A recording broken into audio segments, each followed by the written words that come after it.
کلید تمرین 20. 1.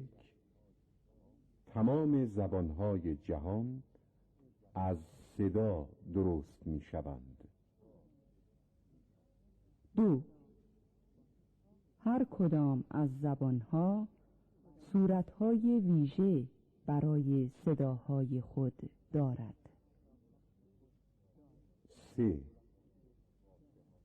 بلندی واکه‌های بلند زیادتر از واکه‌های کوتاه است. 4. واکه‌های فارسی به 2 دسته کوتاه و کشیده تقسیم می شوند. 5.